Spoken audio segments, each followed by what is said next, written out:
Hai guys, selamat datang ke YouTube channel Mawi TV. Okey, aku sekarang berada di satu tempat dan aku akan cuba untuk ceritakan apa sejarah dan fakta berkaitan tempat yang aku pergi ni. Jadi aku akan pusingkan kamera ni untuk korang tengok. Okey. Okey, ini tempat yang aku nak ceritakan kat korang sekejap lagi. Kawasan ini telah dikelilingi oleh tembok batu ataupun batu yang menghadang laluan ini. Okey, ini bermaksud kawasan ini dilarang untuk dimasuki oleh semua kenderaan. Sebab tu korang tengok semua kenderaan-kenderaan diparking di sini. Okey, jadi tempat apakah sehingga ianya dikepung macam ni supaya korang tak boleh masuk. Jadi kalau korang nak tahu ceritanya, boleh tunggu kerana aku akan ceritakan apakah yang ada di sebalik tembok batu ini.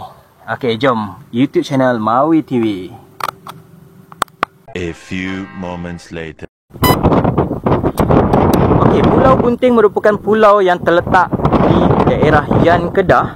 Dan kenapa ianya dinamakan sebagai Pulau Bunting? Okey, Pulau Bunting ini dinamakan Pulau Bunting kerana jika pulau ini dilihat daripada Pekan Yan, ia kelihatan seolah-olah seperti seorang wanita yang sedang bunting, yang terbaring. Okey, sebab itulah pulau ini dinamakan Pulau Bunting kerana bentuknya seakan seperti seorang wanita mengandung. Okey, Pulau Bunting ini terletak di daerah Yan yang ia dikelilingi oleh perairan Selat Melaka. Ini adalah perairan Selat Melaka. Dan pulau ini dikatakan tidak mempunyai penghuni. Okey, walaupun nanti ada satu teori mengatakan ada penghuni, tapi setakat ini pulau ini tidak mempunyai penghuni. Okey, namun di pulau ini terdapat kubur-kubur lama yang ditanam di tengah-tengah pulau, okey, oleh penduduk di sekitar ini. Okey, dikatakan mereka yang meninggal dunia di sekitar tanah besar akan ditanam di Pulau Bunting ini oleh penduduk tempatan. Okey, namun pada 2003, Majlis Agama Islam Negeri Kedah telah bertindak untuk mengalihkan kubur-kubur lama yang terdapat di dalam Pulau Bunting ini ke tanah besar mungkin untuk tujuan pembangunan Pulau Bunting ini untuk sektor komersial. Pulau Bunting ini sebenarnya pernah dibuka kepada orang ramai pada Oktober 2018 dan kemudiannya ditutup semula pada 22 November 2018 atas faktor keselamatan. Pulau ini bersaiz 1,000 meter, darab 500 meter dan ianya disambungkan dengan daratan dengan sebuah jambatan yang masih misteri hingga ke hari ini. Inilah jambatannya. Okey, jambatan yang masih belum mempunyai nama tapi dinamakan sebagai Jambatan Pulau Bunting. Pemilik kepada pulau ini masih tidak diketahui sama ada milik kerajaan ataupun milik syarikat swasta. Dan kedalaman yang terdapat di sekitar pulau ini dikatakan punya dalam sehingga 9 hingga 12 meter. Jadi ianya dikatakan sesuai untuk digunakan sebagai sebuah pelabuhan. Okey, cukup untuk apa itu Pulau Bunting. Tapi yang paling penting sebenarnya adalah kita nak cerita tentang jambatan yang kekal misteri ini. Okey. Alright, kita sebenarnya berada di atas sebuah jambatan yang masih belum punya nama rasmi tapi dinamakan oleh penduduk tempatan sebagai Jambatan Pulau Bunting. Ianya dikatakan mula dibina pada 2001. Tetapi catatan yang banyak menulis mengatakan ianya mula dibina pada 2003 dan siap untuk digunakan pada 2005. Iaitu tempoh pembinaannya dikatakan memakan masa sehingga 3 tahun. Dan sehingga ke hari ini ianya masih lagi belum digunakan. Dari segi dimensi, jambatan ini punya panjang 2.3 km panjang. Okey. Dan tak silap aku ada 1.8 km berada di atas air. Manakala lebarnya lebarnya adalah 13 meter dan ianya sesuai untuk 2 lorong kenderaan. Dan ianya dibina dan direka. Okey, maksudnya bukan orang yang keluarkan duit Pembina dan pereka untuk jambatan ini adalah syarikat Gamuda. Kos pembinaan jambatan ini dikatakan dianggarkan berharga 120 juta Dan dalam catatan JKR terlihat ianya dinilai sebagai 126 juta. Di tengah-tengah tu okey, kalau kau tengok depan ni, di tengah-tengah tu terdapat sebuah arch yang berukuran 80 meter dibina sebagai landmark kepada jambatan Pulau Bunting ini. Dikatakan jambatan ini dimiliki oleh syarikat swasta dan bukan dimiliki oleh kerajaan. Okay, pemilik kepada syarikat ini adalah SKS Venture Sdn Bhd, dan aku akan nanti ceritakan sedikit juga berkaitan dengan syarikat ini. Dan jambatan ini siap sepenuhnya lah, maksudnya. Okey, kalau tadi 2005 tu dikata dia siap, dan siap sepenuhnya, okey, secara lengkap pada 2008. Namun sehingga kini jambatan ini masih lagi belum pernah mendapat kelulusan JKR untuk digunakan, kerana ia tidak pernah dihantar kepada JKR untuk mendapatkan kelulusan, dan kesannya bila ianya ditinggalkan, ianya menjadi rosak seperti ini. Okey, jadi apakah tujuan membina sebuah jambatan berharga 120 juta tetapi tidak pernah digunakan? Okey, itu menjadi misteri yang terbesar sebenarnya, kenapa jambatan ini dibina dan kenapa ianya tidak digunakan. Okey, apakah tujuan pembinaan jambatan ini? Okey, jambatan ini dikatakan bertujuan untuk memudahkan pergerakan 30,000 penduduk dari Pulau Bunting itu ke Tanah Besar.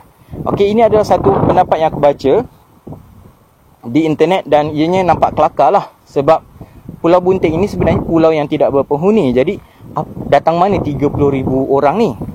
Ataupun sebenarnya ia bermaksud 30,000 orang penduduk Tanah Besar yang bekerja di Pulau Bunting ini mudah untuk pergi ke kerja. Okey, pergi kerja maksud aku. Okey, kalau macam tu mungkin logik jugalah. Okey, 30,000 orang dari Tanah Besar untuk bekerja bulang-alik menggunakan laluan ini. Kemudian faktor atau tujuan kedua kenapa pulau ini dibina, dikatakan bertujuan untuk dijadikan pelabuhan petroleum yang dia ambil daripada daerah Yan, iaitu Zon Industri Petroleum Yan, ZIPY. Okey, jadi kalau ini adalah alasannya, kelihatan agak logik untuk dibina sebuah jambatan yang agak mahal ini. Dan kemudiannya, kebetulan seperti yang aku sebut tadi, kedalaman laut yang terdapat di Pulau Bunting ini adalah 9 hingga 12 meter. Jadi ianya sesuai untuk pelabuhan kapal-kapal. Ketiga, jambatan ini juga dikatakan dibina untuk dijadikan jana kuasa elektrik, dan ianya bertujuan untuk membekalkan tenaga elektrik kepada negara Thailand. Okey, jadi itu macam pelik pula, kenapa perlu hantar ke sana. Okey, jadi itu adalah faktor yang ketiga, dikatakan kenapa ianya dibina sebagai pusat janaan kuasa elektrik. Yang keempat, dia dikatakan mahu dijadikan sebuah pelabuhan seperti Pulau Pinang. Jadi pada fikiran aku, adakah jambatan dua lorong ni, satu lorong ke kiri, satu lorong ke utara, satu lorong ke selatan ini cukup untuk menampung kegunaan untuk sebuah pelabuhan yang agak maju nanti? Okey, dikatakan jambatan itu mampu menampung kepadatan yang dihadapi oleh jambatan Pulau Pinang akibat pertambahan aktiviti di pelabuhan. Kelima, penduduk tempatan dikatakan berharap supaya Pulau Bunting ini dapat dijadikan sebuah lokasi pelancongan dan dapat menjana industri-industri tempatan. Okey, selain itu dikatakan juga ianya akan dijadikan sebagai jambatan untuk mengangkut petroleum dan mengembangkan industri otomotif yang terdapat di gurun. Okey, jika ada pelabuhan di sini, jadi ianya akan dapat memudahkan urusan import dan ekspor kenderaan-kenderaan yang dipasang, dan juga aktiviti penggalian petroleum yang terdapat di negeri Kedah. Jadi pada aku, tujuan sebenarnya jambatan ini dibina berkait rapat dengan industri pelabuhan. Okey, jadi tujuan sebenarnya adalah untuk aktiviti pelabuhan yang terdapat di negeri Kedah. Okey, Kedah juga mahukan sebuah pelabuhan.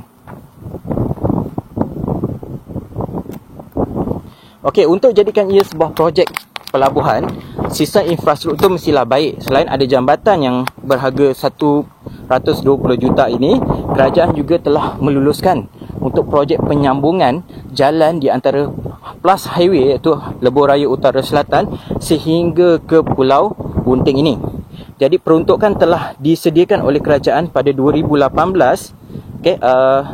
Jadi peruntukan telah dikeluarkan oleh kerajaan dengan kos sebanyak 250 juta, iaitu laluan daripada Plus hingga ke Pulau Bunting yang akhirnya siap pada 2018, dan sejak itulah jambatan ini dibuka pada Oktober dan kemudiannya ditutup semula pada November.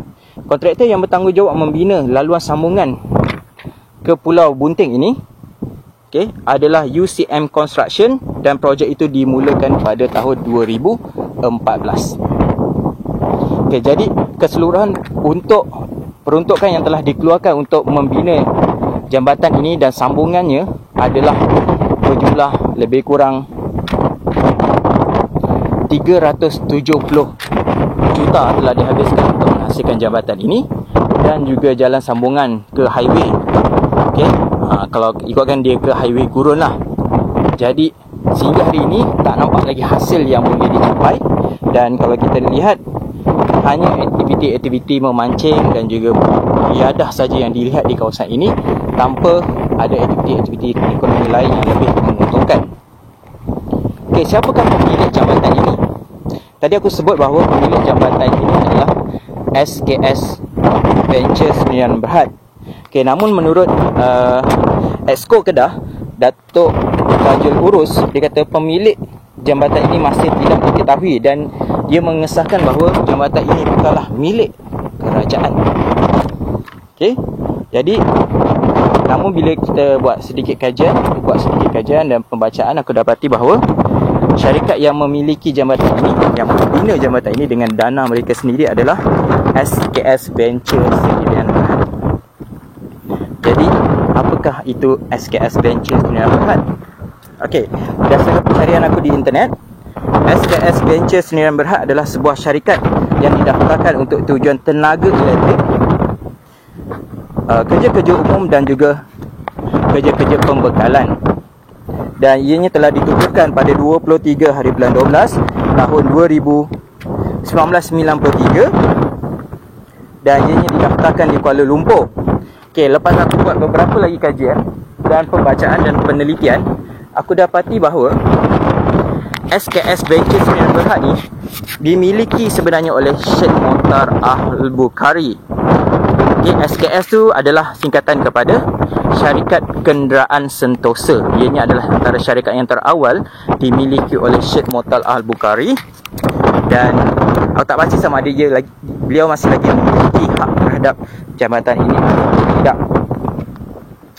Untuk makluman korang, hingga kini jambatan ini masih lagi menjadi sebuah gajah putih yang tidak mempunyai apa-apa aktiviti yang signifikan di atasnya, dan ianya dikatakan tidak sesuai dilalui oleh kenderaan kerana ianya bergegar.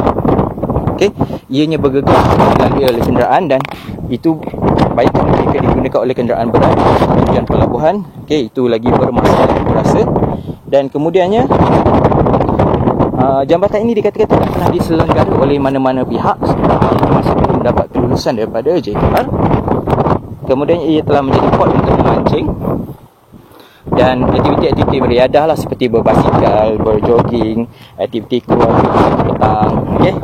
Jadi itulah sedikit yang aku boleh ceritakan tentang Pulau Bunting dan juga jambatan Pulau Bunting. Kita sekarang menuju ke Arch Pulau Bunting yang berukuran 80 meter. Jom follow aku. Aku sekarang berada di Arch Pulau Bunting, jambatan Pulau Bunting yang berukuran 80 meter. Jom kita lihat kawasan di sekitarnya. Kita dapat beberapa pulau di sekitar ni yang terletak di laut atau Selat Melaka, dan kemudiannya di belakang itu adalah Gunung Jerai yang merupakan panduan kepada para pedagang pada zaman Kerajaan Kedah Tua. Dan ini adalah pemandangan 360 untuk Pulau Bunting.